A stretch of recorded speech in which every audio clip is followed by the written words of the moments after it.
Voltamos com a educadora da ONG SEASV, Indira Xavier. O nosso assunto é a redução da maioridade penal no Brasil de 18 para 16 anos. E a gente falava antes do intervalo sobre o desafio de ressocializar, de recuperar aquele jovem que porventura teria cometido algum crime.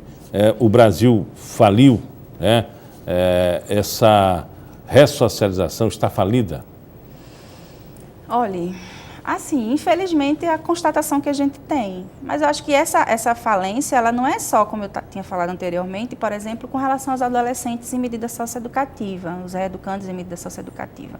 Quando você se depara com a estatística de que apenas 70% dos presos do nosso país, 30% na verdade, eles não voltam a cometer crimes, é porque há de fato uma falência. E aí, se você reduz a maioridade penal e começa a colocar esses adolescentes que 90% dos casos não estão cumprindo medida por crime contra a vida, mais relacionados ao patrimônio, infelizmente, pelas próprias condições de vida que a gente sabe que o nosso povo tem no país, você está abrindo as portas para que esse jovem ele faça parte dessa estatística dos que, infelizmente, entram no sistema prisional e saem do sistema prisional pior do que entraram. Então, se você tem um mecanismo que é o Estatuto da Criança e do Adolescente, como nós temos no nosso país, né, que faz 25 anos agora, por esses dias, e que tem toda uma preocupação e um esforço de apontar quais são os caminhos que têm que ser feitos para assegurar as condições de vida adequadas para a criança e para o adolescente, e que aponta quais são as medidas punitivas para os adolescentes que cometem ato infracional, a preocupação que se tem que ter é de fazer com que essas medidas elas aconteçam. Porque é óbvio, assim, não dá para a gente penalizar 90% por conta de 10. A modificação do panorama seria, por exemplo, um ponto inicial, o respeito ao Estatuto da Criança e do Adolescente. Com certeza, né? Porque se a gente consegue assegurar medidas de base, que são o alicerce para a estrutura desse adolescente, dificilmente esse adolescente ele vai cometer um ato infracional. Né? E isso é mostrado estatisticamente e cientificamente, que um adolescente que ele tenha assegurado boas condições de acesso à educação e permanência na rede, que ele tenha assegurado uma política de cultura, uma política de esporte, que ele consegue ter uma perspectiva dentro do universo dele, dificilmente esse adolescente ele vai cometer um ato infracional. O Brasil tem essa estrutura? Infelizmente não. Porque você fala aí de saúde, educação, lazer, né? Todos os direitos.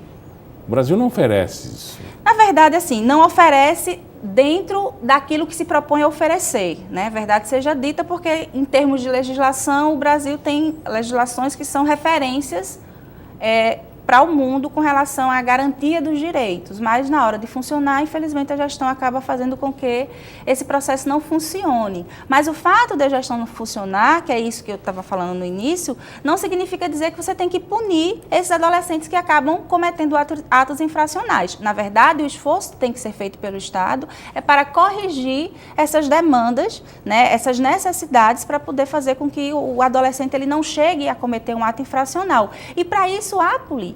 Né? Por exemplo, nós estamos desenvolvendo um trabalho em parceria com o Unicef, que tratou dos indicadores relativos ao direito de ser criança e adolescente na cidade de Maceió, e que, a partir de um convênio com a prefeitura, tem procurado reduzir esses indicadores que são mais agravantes, para que esse adolescente dentro da cidade ele possa ter assegurado o direito de crescer e de ser adolescente. Esses indicadores envolvem o acesso à educação e a permanência na rede, o acesso à saúde, quer dizer, os mecanismos de prevenção, políticas de cultura, de esporte, de lazer, de acesso a coisas atrativas, a mecanismos atrativos que possam tirar essa perspectiva do jovem, do adolescente de entrar ou de praticar algum ato infracional. Então, assim, esforços são feitos e é necessário que essa corrente ela aumente. É óbvio que assim, é mais fácil você apontar a solução de você prender, né? Muito mais fácil, porque você tira dos olhos da sociedade um problema que está instalado. Dentro de um conceito geral, a população discute que a ausência do Estado provoca esse tipo de situação.